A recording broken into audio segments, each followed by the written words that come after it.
Let's set ఈ some ఇక్కడ 2 sums ఉన్నాయి, 2 సేమ్ సమ్స్ అన్నమాట. రెండు సేమ్ ప్రాబ్లమ్స్ ని ఒక గవర్నమెంట్ స్టూడెంట్స్ అన్నమాట. ఇక్కడేమో ప్రణీత్ అనే స్టూడెంట్ ఈ పార్ట్ ని చేయడం జరిగింది, ఈ పార్ట్ ని సాయి తేజ్ అనే స్టూడెంట్ చేయడం జరిగింది. ఇద్దరిలో ఎవరు కరెక్ట్ చేశారో మనం ఇక్కడ ఎక్స్ప్లెయిన్ చేద్దాం, ఒకసారి చూద్దాం. డెఫినెట్లీగా అయితే ఇద్దరిది తప్పు ఉండొచ్చు, లేదా ఇద్దరిలో ఒకరికి మాత్రమే కరెక్ట్ అయి ఉండొచ్చు. ఎందుకంటే వీళ్ళిద్దరికి 2 డిఫరెంట్ ఆన్సర్స్ రావడం జరిగింది అన్నమాట. సో ఎవరిది కరెక్ట్ చేశారో చూద్దాం. ఇక్కడ క్యాలిక్యులేషన్ చూస్తుంటే 729 డివైడెడ్ బై 9 అంటే 9 8 జా 9 1 జా 81 అంటే ఈ పార్ట్ కరెక్ట్ అన్నమాట. తర్వాత 512 కి డివైడెడ్ బై 8 అంటే 8 6 జా 48 3 32 8 4 జా. సో ఈ పార్ట్ కరెక్ట్. ఇది బాడ్ మాస్ కాబట్టి మనకు బాడ్ మాస్ అంటే తెలుసు.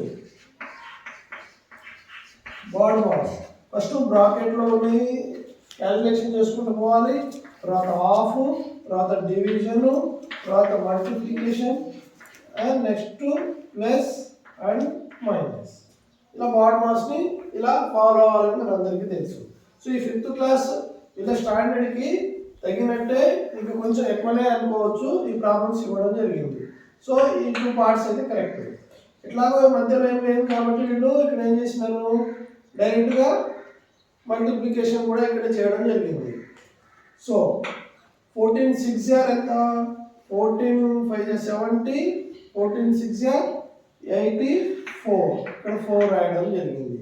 సో ఇక్కడ 8, 14 9 జా 126, 26 ను 8 134. సో ఇది కూడా కరెక్ట్. తర్వాత 97 ఇంటూ 15, 15 7 జా 105 అంటే 5 అనేది ఇక్కడ రావడం జరిగింది.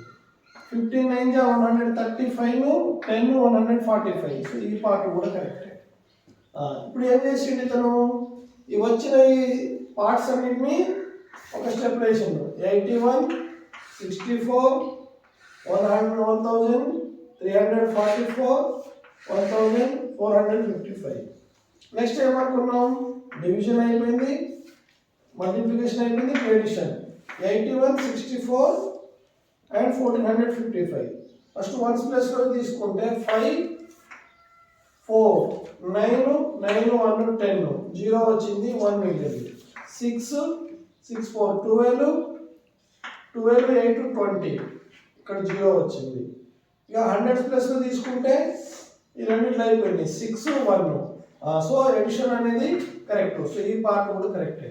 ఇప్పుడు సబ్స్ట్రాక్షన్ చేసింది. సబ్స్ట్రాక్షన్ 0లోకి వెళ్ళి 4 పోతుంది కాబట్టి ఇక్కడ 6 వచ్చింది. ఓకే, ఇక్కడ 9లోకి వెళ్ళి 4 తీసేస్తే 5 వచ్చింది. సో ఇక్కడ క్యారీ 1 పోయింది కాబట్టి 5 ఉంటుంది. 5లోకి వెళ్ళి 3 తీసేస్తే 2 వచ్చింది. ఓకే కదా, 2 వచ్చింది. 1కి 1 0 వచ్చింది. సో 256 అనేది కరెక్ట్ ఆన్సర్. సో ఈ ప్రణీత్ క్యాలిక్యులేషన్ అనేది కరెక్ట్. ఇప్పుడు సాయి తేజ చూద్దాం. సాయి తేజకు సేమ్ ఆన్సర్ వచ్చిందా? ఓకే, 81 కరెక్ట్, 64 కూడా కరెక్టే, ఇది కూడా కరెక్టే. అండ్ ఇక్కడ రాంగ్ వచ్చింది. ఇక్కడ 1455 రావాల్సింది, ఇక్కడ ఇతను క్యాలిక్యులేషన్లలో రాంగ్ చేయడం జరిగింది. 5 వేసేది కరెక్టే. ఇక్కడ 8 7 15 రావాలి, 15 రావాలి కానీ ఇక్కడ 16 చేయడం జరిగింది. అంటే చేయడం మల్టిప్లికేషన్ చేసిండు, ఇక్కడ ఎడిషన్ చేసినప్పుడు మాత్రం తప్పు చేయడం జరిగింది. సో ఇది తప్పు పోవడం వలన క్యాలిక్యులేషన్ అంతా కూడా మిస్టేక్ అవ్వడం జరిగింది. సో ఇప్పుడు రైట్ ఆన్సర్ ఉందన్నమాట ప్రణీత్. సో ఇది 5th క్లాస్ స్టాండర్డ్ కాదు, కొంచెం ఎక్కువ అయినా కూడా మన గవర్నమెంట్ స్టూడెంట్స్ ఏమాత్రం తక్కువ కాదు దేంట్లో అని చెప్పడానికే ఈ ప్రాబ్లమ్స్ను వీళ్ళకి ఇవ్వడం జరిగింది.